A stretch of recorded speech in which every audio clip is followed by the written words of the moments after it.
So here the business began. A very warm welcome to all of you in the first session of the conference. We are very pleased to have the presence of Ambassador Ashraf Jehangir Qazi here as the keynote speaker. I would request him to please come onto the stage. Thank you. Ambassador Ashraf Jehangir Qazi is one of Pakistan's most distinguished diplomats. He has held, so please. Ambassador Ashraf Qazi has held several national and international appointments, including serving with the United Nations. In 2004, UN Secretary General Kofi Annan named him as his special representative to head the UN mission in Baghdad during the US military occupation. Between 2007 and 2010, he served as the special representative of UN Secretary General Ban Ki-moon in the UN mission in Khartoum, Sudan. He has served as Director for East Asia, Director General for Policy Planning, Afghanistan. He has served as Ambassador in Soviet Union and Eastern Europe. He also served as the DG, Institute of Strategic Studies, Islamabad. Over to you, sir. Keynote speech. Thank you. It's up to you, sir. Wherever you like. Bismillah ar-Rahman ar-Rahim. Nahmadu wa nasalli ala Rasulih al-Kareem. Amma ba'd. Dr. Masuma, ladies and gentlemen, Assalamu alaikum wa rahmatullahi wa barakatuh. I am honored to be invited by Dr. Masuma Hassan to address the renowned Pakistan Institute of International Affairs in Karachi on its 75th anniversary. My senior colleague and mentor and dear friend Najmuddin Sheikh says I speak in a stream of consciousness manner. He is right. Accordingly, I shall talk back and forth about climate change, where the world and Pakistan stand today, and the direction in which they appear headed. I shall also speak frankly and paint a grim picture. Historically, unprecedented actions on a historically unprecedented scale alone can justify hope. This is a massive challenge, but the stakes are also unprecedented. They are, in fact, existential. Climate change has become the overwhelming context for any discussion of national and international affairs. Through climate abuse, we have contributed, in greater or lesser degree, to making an enemy of Mother Nature. And now Mother Nature has made Father Time an enemy also. A critical climate benchmark of net zero carbon dioxide emissions by 2050 already seems beyond reach due to political perversity rather than the state of technology. Stephen Hawking, the physicist, said the best hope for mankind was to permanently settle a reproducible minimum number of humans on Mars or the moon within 50 years. NASA's latest Artemis Moon and Mars project is consistent with this desperate hope. The Doomsday Clock was conceived by an NGO of leading scientists called the Bulletin of Atomic Scientists in 1947, 2 years after the nuclear bombing of Hiroshima and Nagasaki, which were the greatest act of terrorism in human history. Man could now destroy mankind. Accordingly, the Bulletin of Atomic Scientists was concerned to avert global catastrophe. If the doomsday clock struck midnight, it would be the end of the world. It was initially set at 7 minutes to midnight after the former USSR also acquired nuclear weapons capability. After the Cuban Missile Crisis of 1963 was set at 2 minutes to midnight. It went below 2 minutes for the first time when President Trump threatened to wipe out North Korea and Iran and denounced existing and proposed nuclear weapons and missile agreements. Primarily as a result of climate heating, it is today set at 90 seconds to midnight. It could be even closer when the annual reset takes place in January 2023, next month. Accordingly, the existential choice before mankind is either accelerated progress towards some kind of a global Green New Deal, including the progressive replacement of the corporate state capitalist order by a more humane and democratic eco-socialist order, or the rise of climate panic-driven rabid ideologies in support of unthinkable possibilities, including population culling. Although the recent Conference of Parties, or COP27 in Egypt, failed to acknowledge it, the target of keeping the rise in global temperature since the Industrial Revolution began 150 years ago to within 1.5 degrees centigrade by the end of this century is considered dead by most climate scientists. They now consider 2.5 degrees centigrade and possibly a 3 degrees centigrade temperature rise much more likely, with consequences for the Middle East and South Asia too horrible to contemplate.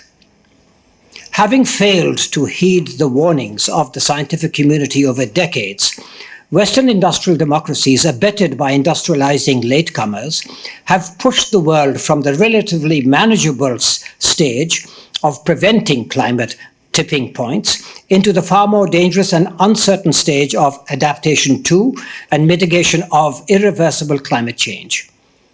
Fukuyama's end of history was a political overstatement, but climatically it is now within view. The politically dominant business ethic of the US is based on maximizing growth, consumption, profits, inequality, state subsidies for the ruling 0.01%, the free market for the rest of the population, plutocracy masquerading as democracy, continuous expansion and conflict, manufacturing consent, technology rendering much of the working class superfluous, artificial intelligence-based surveillance states, and the unfettered despoliation of the earth, the atmosphere, and the oceans. Capitalism, if not radically reformed, is ultimately suicidal. The Communist Manifesto of Karl Marx and Friedrich Engels, 75 years later, is still the greatest political pamphlet ever written. It foretells capitalism's contemporary form, which is accelerating the end of the Earth's healing powers for mankind. Mankind is being transformed into an enemy alien on planet Earth. This pessimistic appraisal was borne out by the results of COP27, despite progress on funding, loss and damage mitigation, and adaptation. Critically, there were no agreed mandatory targets for reducing carbon emissions or financial transfers to vulnerable developing countries. Greenwashing, or using climate-friendly arguments to promote climate-destroying investments, was a prominent feature. Many critical decisions were postponed. Greta Thunberg, the young Swedish climate activist, refused to attend the conference. Pakistan is a flagship of the UN Secretary General's campaign against climate calamity. This imposes an opportunity, a responsibility, and an imperative to become a regional and global leader. Its national and external policies will need to be reconceptualized and implemented within such a paradigm. Zero-sum games, both at home and abroad, will have to be transformed into positive-sum initiatives. Yesterday's idealistic counsels of perfection have become today's survival imperatives. There is nothing long-term about the threat of climate warming. There is a wide range of expert consensus on the steps that can and have to be taken immediately. Nevertheless, there will be elite global and national opposition to essential radical reform measures. A passive and fatalistic people will deserve their fate. Intellectuals who will not offend the powers that be, and leaders who do not educate, organize, and mobilize the people for radical structural reform cannot be of any help. Moreover, Trump-like populists, ruling 0.01% elites, far-right corporate, racist, and religious fascists, etc., no longer rely on climate denial alone. They implicitly, if not yet explicitly, reject the inconvenience of collective survival. Instead, as climate anxiety deepens, their cohorts could begin to suggest a much smaller world population is the only way to buy time to develop technologies that can alleviate climate heating. The implications of this statement are unthinkable and yet possible.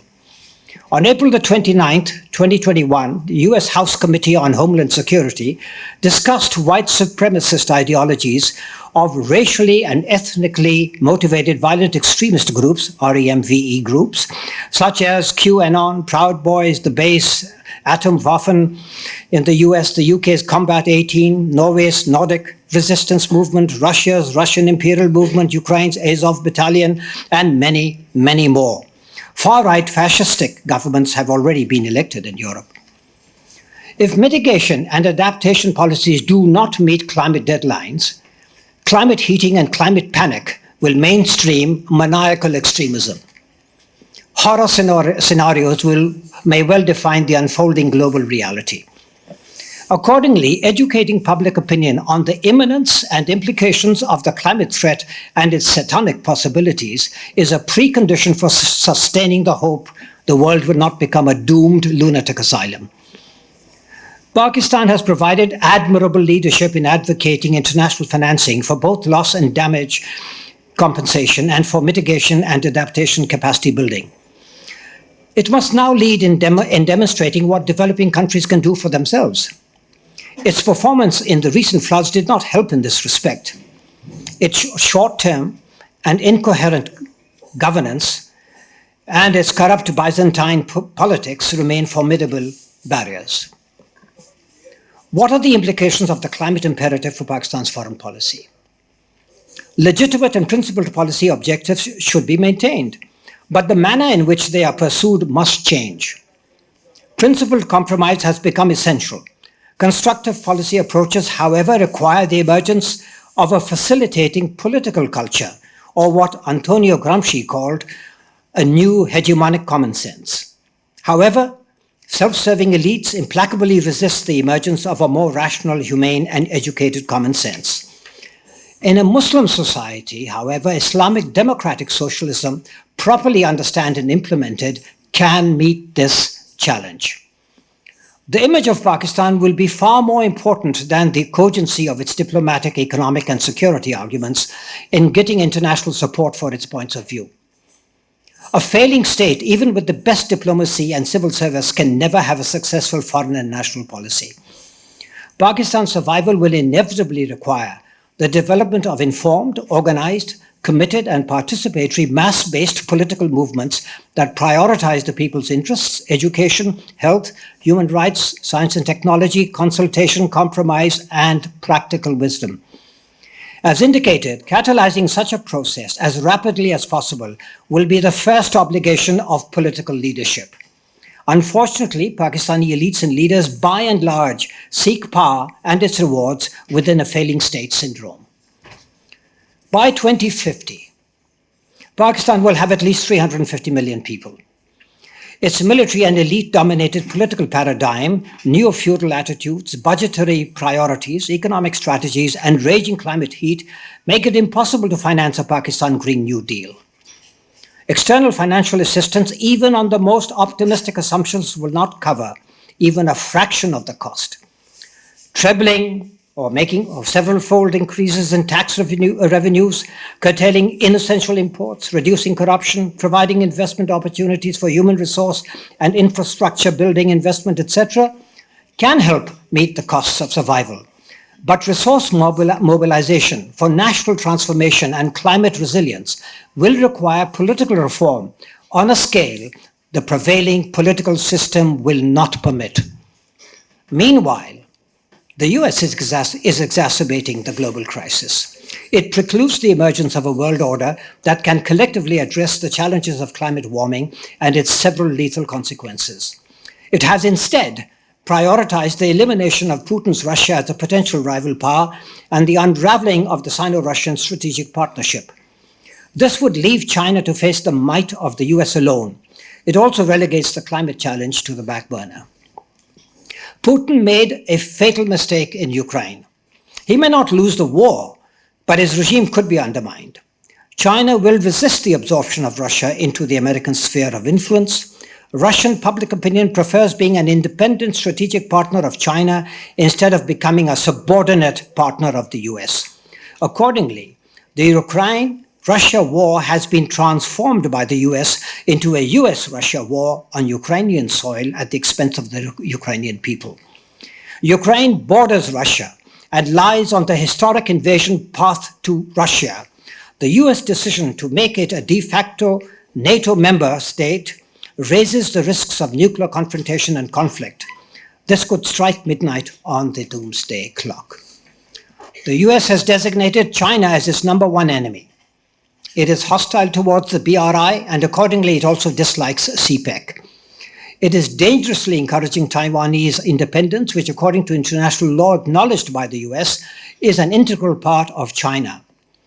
But through its policy of strategic ambiguity, the US threatens China in its own backyard and through its Quad strategy in the Asia-Pacific region. China knows the US will resist its emergence as a global power. China, in turn, is developing its own global diplomatic and financial influence. The US is also determined to ensure, if necessary through conflict, that Israel remains the sole nuclear weapons power in the Middle East. This will ensure continued regional instability with all its implications for terrorism. However, there are super profits to be made from an endless war on terrorism. Iran supports the creation of a nuclear weapons-free zone in the Middle East, which would remove any nuclear threat to Israel. But Israel and the US prefer to maintain Israel's nuclear monopoly. This represents a nuclear threat to the region. Iran's determination to protect itself against such a threat is seen as nuclear provocation. The US demands vis-à-vis the Joint Comprehensive Plan of Action, or the JCPOA, exemplify the situation. Iran has been in complete compliance with the JCPOA, according to all the European partners to the JCPOA, in contrast to the US, and yet the US insists on Iran making further concessions in return for the US rejoining the JCPOA. Iranians may have reservations about their regime, but they will not accept nuclear blackmail. The overwhelming majority of Americans are, of course, decent and peace-loving, but they have little say in or reliable information about policies made by the ruling 0.01%. Nevertheless, after allowing their rulers to bring the whole world to the brink of destruction, only they, in cooperation with the rest of the world, can save themselves and the world. As for Afghanistan, we should be the best friends of the Afghan people, especially given the state of our relations with India. The attack on our Kabul mission is a new low point in our relations with Afghanistan, which is now ruled by our erstwhile favorites who no longer like or trust us. The rest of Afghanistan does not like us either for having imposed the Taliban on them. We have no friends in Afghanistan today. That's not an exaggeration. That's a sad fact. Our Kashmir policy has become posturing, largely empty of realistic content. The Kashmiris are only too aware of this. That is why the third option of independence is gaining ground on both sides of the LOC. Meanwhile, the unstable India-Pakistan stalemate is exacerbated by US partiality. As a result of American indulgence of the Modi government, Kashmir remains a nuclear flashpoint between two nuclear powers that no longer discuss nuclear risk reduction measures. Nevertheless, our position on Kashmir is in conformity with the UN Charter, UN resolutions, international humanitarian and human rights law, and the wishes of the majority of the Kashmiri people.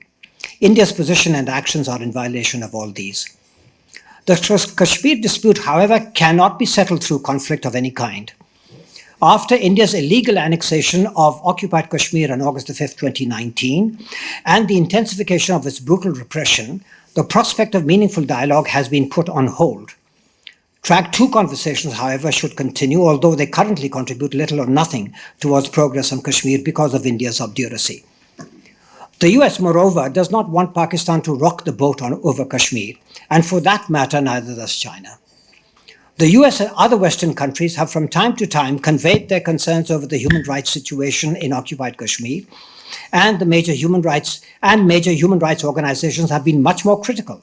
Genocide Watch has issued genocide alerts. Nevertheless, the contrast between the West's preoccupation with Ukraine and its relative indifference towards occupied Kashmir is obvious. The award of this year's Nobel Peace Prize to an anti-Putin Russian human rights activist, ignoring the lifelong sacrifices of Kashmiri freedom fighter and peace activist Yasin Malik, is the case in point. The US refusal to designate India as a country of special concern with regard to religious discrimination is another.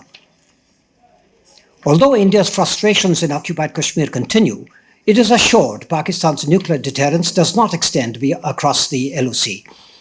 Pakistan's de facto acceptance of the prevailing status quo, vehemently denied in public policy statements, is known to every Kashmir on both sides of the LOC. The Kashmiri freedom struggle today is accordingly predominantly for the third option of independence. While there is no need to hurry towards any structured dialogue with India, in the absence of any real improvement in the situation in occupied Kashmir or any willingness of India to consider principled compromise solutions, there is the need to engage with it in the context of the climate and nuclear imperatives. Neither India nor Pakistan can effectively address such challenges without engaging with each other. A SAARC climate summit could pave the way towards informal discussions on bilateral issues that obstruct critical regional cooperation on climate and other issues. With India, these could include exchanges on Kashmir, nuclear doctrines and avoiding mishaps, reducing hostile narratives, confidence and security building measures, etc. Musharraf's four-point proposal could be revisited whenever India is ready, which it is not at present. But if its frustration in Kashmir builds up, it could begin to have a second look at that. Currently, Indians and Pakistanis know little about each other, except in terms of negative narratives and stereotypes. How to address this situation is a matter of public education and political leadership. Until recently, this was not considered a priority, but climate awareness should make it clear that both countries share a common fate. China has been the jewel in Pakistan's strategy. Its economy will soon be several times larger than the US. While relations and China are not mutually exclusive, the view that Pakistan has to maintain a balance in its relations with them, in my view, is flawed. The US strategic partner in South Asia and the Indian Ocean is India, not Pakistan. It opposes the BRI and CPEC, which have enormous potential for Pakistan. It sees Pakistan's internal political mess as a strategic card to keep Pakistan in line through interventions and sanctions. China does not leverage its relations with Pakistan in this manner. It is the principal contributor to Pakistan's conventional deterrent capability. It has a strategic interest in Pakistan's independent viability. And yet, because of Pakistan's failing state syndrome, this critical relationship is at a crossroads. Xinjiang is a challenge, but the Foreign Office has managed it competently and maintained the confidence of China. The politicians with little knowledge, strong opinions, and a range of exploitable vulnerabilities are a different matter. The security establishment is closest to China, but feels the pressure of the US, which can exercise several levers over it. The Chinese have accordingly intimated they are not fated to be eternal enemies of India. They have no plans to go to war with India, although they see it as a hostile and dangerous rival, which in strategic cooperation with the US seeks to contain China and thereby avenge its 1962 humiliation. We should partner China in the war against terrorism, instead of the US, which has actually exacerbated terrorist violence in Afghanistan and the region through its arrogant, brutal, and short-sighted policies. Accordingly, the bilateral China-Pakistan relationship should complement and reinforce the emerging trilateral China-Russia-Iran relationship within the context of the BRI, the SCO, Shanghai Cooperation Organization, and climate cooperation. In conclusion, I believe renowned institutions like the Pakistan Institute of International Affairs should begin charting in specific detail an integrated set of survival, development, and external strategies that the people of Pakistan will need to discuss, elaborate, amend, and adopt to avert fatal tipping points. Thank you. Wassalamu alaikum.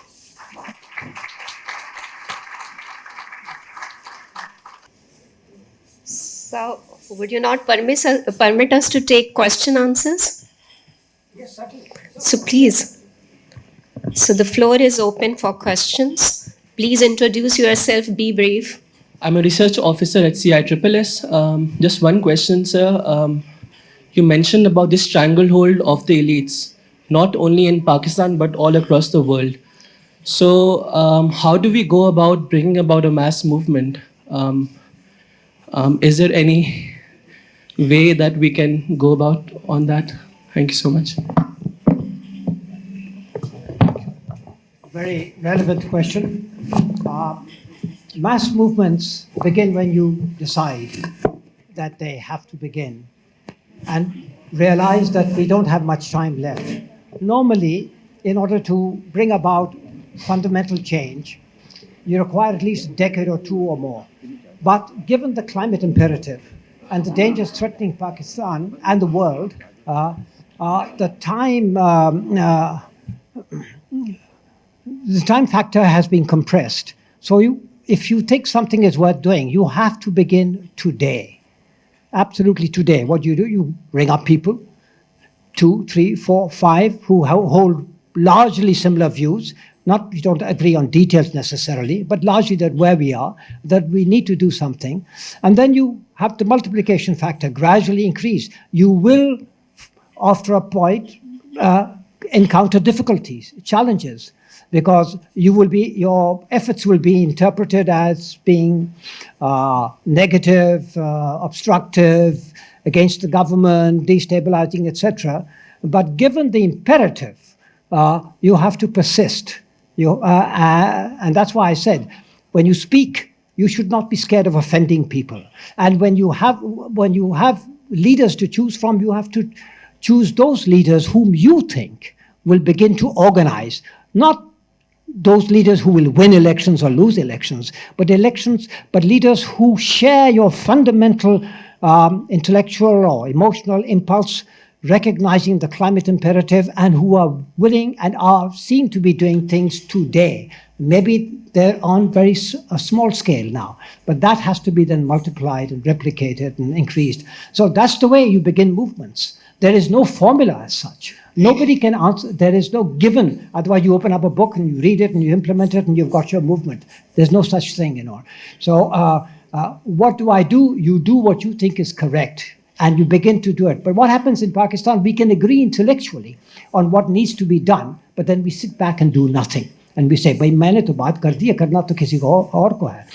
वो नहीं, आपको खुद करना होगा, मिल के, और शुरू में पैमाना बहुत ही छोटा होगा, लेकिन आहिस्ता आहिस्ता, और फिर जैसे आप पढ़ेंगे मुश्किलात भी बढ़ेंगी, opposition भी होगा, which you then have to recognize. Do you owe an obligation to your children and grandchildren? Your grandchildren whom you love and see and every day, what life are they going to have? I don't even think about it to say how long will they be around and all. What will they face? What will we leave to them as a legacy? इसलिए तो मैंने Steven Hawking का हवाला दिया कि जो उन्होंने कहा कि 50 साल के अंदर अगर आप चांद, मार्स तक, मरीख तक नहीं जाएंगे तो दुनिया the human race will have no future. Its future lies outside the earth because we have made earth, Mother Nature and Father Time, an enemy of the human race, and we've become an enemy alien on planet Earth. Okay, so, the lady there. My name is Mehnaz Rahman. I'm director of Aurat Foundation, and my question is somehow related to previous question. In many ways, history is being repeated in Pakistan. In the initial period, also we had to choose between United States and Soviet Union, and now again, as you said, that we have to choose between China and US. And on the other side, if we talk about this climate crisis, it has proved that capitalism has failed and we should go back to socialism. So what Pakistani people should do to pursue our elite classes who have so many vested interests? How can we go back, to follow Marx and to follow socialist pattern? Thank you. Very good question. And now, of course, between US and China, we need to be friends with everybody else. But in developing our relations with everybody, we have to make an objective analysis of what the policies of those particular countries are. The US policy is to have red lines 10,000 miles away from its own borders and shores, on the borders of other countries and all. China's red lines are within a couple of 100 miles of its own borders and all. So America's policy, America cannot survive in its own estimation unless it is a global hegemon. Now, if it is going to be a global hegemon, what does that mean for other large countries like China and Russia? Are they going to accept it? No, they're going to resist it. What does that mean? That means tension, the possibility of war. And given the technologies that are there already and which are going to come into existence and all, this can easily mean the risk of conflict, including nuclear conflict. I mean, we know that Ukraine today, the question of an increased risk in nuclear conflict has already been raised. Putin has raised this question and all. Now, some say, well, that's just a diplomatic tactic and all, scare tactics and all. But the fact is that if you're bombing 500 miles inside Russian territory, and next thing you might sort of be on the outskirts of Moscow, is Moscow going to sit quiet and give up its history, its culture, its aspirations, its sense of pride and all, when it has the capability of responding to that? China even more so. So we have to have relations with everybody, but recognize which big country is our neighbor, has a policy which is consistent with our own aspirations, and I believe, that's my view, you can contest it, that China is our natural partner for a whole lot of things, including, as I said, the war on terror. You know, America talks about the war on terror, but America is also a principal cause of the phenomenon of global terrorism and regional terrorism and all. When it comes to climate and all, it is not a choice between one or the other, like between reform and radical change. You really have to do both, because you can't have radical change, however desirable, in a day. It takes time. Even if you begin today on the most urgent basis, it's going to take time. So the capitalist system, yes, I believe needs to be ultimately replaced, but in the meantime, it needs to be reformed. Can it be reformed? You know, there's a great debate that's going on, but you can only find out by trying. So if there is responsible capitalism, which plus a longer-term policy of more radical reform, follow them both. Reform and radical change and all. They're not necessarily mutually exclusive, because if you want to be mutually exclusive right from day one, you'll begin to divide your potential leaders. Following. Sir, my name is Dr. Mehboob Sheikh. I am a retired professor and chairman of a think tank, Vision. My question is, can we initiate some minor steps towards establishing some contact or relations with the state of Israel? This is a very important question, because we've considered this many times. Many rulers in Pakistan have independently or as a result of friendly pressure of their own assessments and tried or exhibited a desire to establish relations with Israel. And Israel has gone out of its way at times to say that Pakistan is not a born enemy of ours and all, you know, we could have many things in common. And there's been the perception that if Israel, now that the Arabs are going ahead, you know, when establishing their relations with Israel, why should we be more Arab than the Arabs or more Palestinian than the Palestinians, etc.? And secondly, if you want to increase your leverage with the United States, maybe having Israel as a or as a would be a good thing. But the fact of the matter is that you do have to remain true to principles. I mean, you know, as far as the Palestinian question is concerned, what is right and what is wrong is exactly the same as what is right and what is wrong. But in the case of Kashmir, now when I talk about Kashmir, I mentioned that we will need to engage with India. Not only because there's no solution without India, but you have no future in a state of perpetual confrontation with a much larger country than Pakistan. That's not a very efficient way to go about. Now, but because of politics and the kind of narratives that we've been sort of articulating and spreading and emphasizing, and for our own domestic political reasons and all, also, and factually also based, because India's policies on Kashmir are brutal and their attitudes to Pakistan are negative, but nonetheless, Pakistan seeing its own interest. So similarly, with regard to Israel, the idea of having a relationship with Israel, which could increase, possibly, conceivably, some kind of leverage with Israel with regard to what you would like them to do vis-a-vis the Palestinians and all, and similarly with regard to influential quarters in America, there's a case to be made for that. Yes, I mean, I don't reject it out of hand, but what happens is that your political leaders are too scared to articulate the pros and cons fairly and fearlessly in front of public opinion in Pakistan. When I say be political suicide, it's a damn fool idea. What do you want me to do? Get thrown out, killed, or something of that sort? So that's where public education comes in. How do you gradually talk with people? And very often, it's not the vast mass who have these views. These are interested quarters who propagate, who control your education systems, your propaganda systems, your media projection and all. They're the ones who determine the kind of public opinion that develops. You know, there's Noam Chomsky's famous concept of manufactured consent. In fact, it was before him, Walter Lippmann sort of talked about manufactured consent. The consent of the public is not something that the public itself chooses. It's chosen for them by the elites who know how to manipulate public opinion. You know, and you do it through the education systems. You know, as George Orwell said, you know, in order to sort of be able to be a successful politician, you have to have a good public education so that you don't think the things that the elite doesn't want you to think, and it should become second nature to you also, not to think the things that are inconvenient to the elites, because then you will have no future, political future, etc.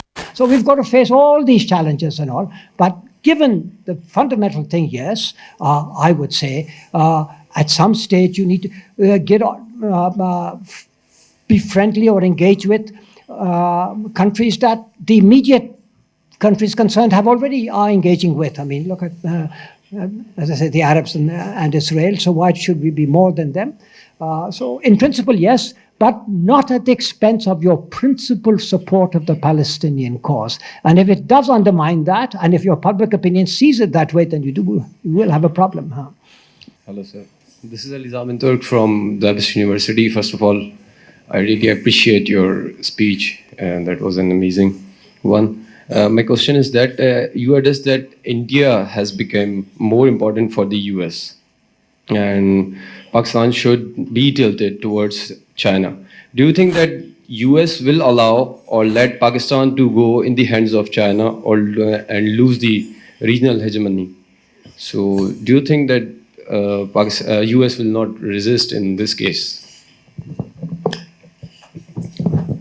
This is, the way you put the question means that Pakistan has no choice over its own policies. So the very first thing you have to sort of decide is that do you want to be in control of your own policies? Or do you want to contract them out to countries or protectors that you think will look after your interests in a manner that you can't look after yourself? Then are you an independent country? Are you really even a country and all? So the US, we should develop our relations with the US as much as it's possible. And it's the world's mightiest power. It's Pakistan's major economic assistance provider, market, everything. There's no way you can sort of do without the understanding, friendship, and goodwill of the United States. But bowing to its hegemonic impulses at the expense of your own international interests, that's not necessary.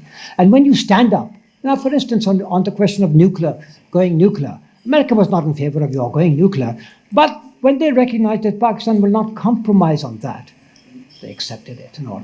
Similarly, there are many other questions on which if they see that you're quite determined and you're prioritizing it, and they can't undermine this policy by sort of switching their support from one politician to another politician or from one constituency to another, then they will also recognize that, provided, of course, you're not seen to be hostile to America as such. That's a difficult one because America will see the least opposition as a kind of hostility towards itself. The academics would know that that is not the case, but there everything is risky. So upsetting America is not easy, But you can't avoid it altogether if you're going to be true to yourself, if you're going to govern yourself in the interests of your own people's welfare. So once America recognizes that this is a country that will not compromise on its own people's welfare as it sees it and as its public opinion sees it, and at the same time is pursuing the best possible relationship with America and cooperation, well, then you will be able to strike a balance. It won't be easy, it won't be perfect, but you can do it. But if you give up and say, will America allow us to do that? I mean, we don't want to die, but will America allow us to live? What should we do? No, America won't allow you to live. So die? No. You have to sort of, stand up for yourself. It's like common sense and all, You have to do the things. The trouble is that we say the right things, we don't do them. True. Any question from this side? No? Then the last question. Assalamu alaikum, sir. This is Khalil Rahman from University of Karachi. Many parts of my question has already been answered, but let me ask the remaining parts. Sir, do you think the Pakistani military, political or civil elite whose interest lies in the United States or Western world will have the courage to oppose the United States and go for China and join China? And Pakistan, economically, diplomatically, or politically, will be able to survive the pressure of United States in that case? Well, I think we've discussed that, For instance, when you look at nuclear, when you look at CPEC, when you look at a lot of other things which we think are in Pakistan's interests, we have, in that sense, defied America's preferences. America has been sending envoys to us to tell us that, this is not in your interest and it'll sort of harm you, and see what happened in Sri Lanka, Hamban, Tota, etc. and all. And so you might end up in a huge debt to China, which you won't be able to finance, and then you'll be having to sort of contract out, go other, etc. But much of this, of course, is, falsification of what the actual state of affairs is, and I don't think we face those risks vis-a-vis China. Of course, if you mess up your economy, then you can't expect other countries, including China, to bail you out. So, but those who have power and influence and make policy in Pakistan have shown on particular issues, as I've said, that where they feel that is priority, they can actually convey that to the United States and say, look, we need to be doing this. We want to be friends, but we're going to have to do this, and we can't compromise on this because it's too valuable for us. And we, if necessary, we are willing to take your pressure, but please don't undermine the friendship that we want for you to have with you, because you're very important to us and all.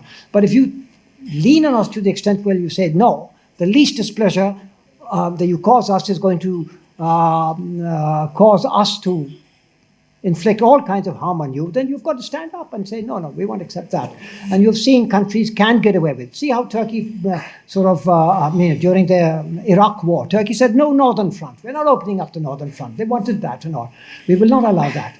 America had to accept it. It was very angry with Turkey, but in the end, they recognized they're not going to be able to do it. Similarly, with regard to, say, our decision to go nuclear, America, got engaged with us and said that they'd rather we didn't do it, and if we didn't do it, they'd look upon us very kindly, and maybe there'd be significant increases in their assistance for us and all kinds of figures were quoted which may not be accurate and all, but nonetheless, but when they saw that, no, we are, then they said, all right, we're not going to recognize you legally because that's the Nuclear Weapons Non-Proliferation Treaty, but we are going to accept the reality that you are, So similarly, if you stand up, if you believe in something and all, you're willing to pay the costs, they recognize that. Particularly, they don't see you as being structurally hostile towards them. And Pakistan has no reason to be structurally hostile towards the United States, or for that matter, any country, But we have to draw a difference between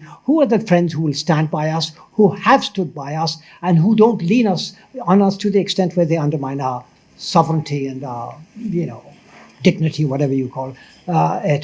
These are important things, because public opinion measures the acceptability of governments by how far they satisfy them on these accounts. Thank you very much. I see few more hands, but the time for the session is up. I thank you, Ambassador Qazi, for his very eloquent speech and elaborate answers. Thank you very much. Thank you. Please have.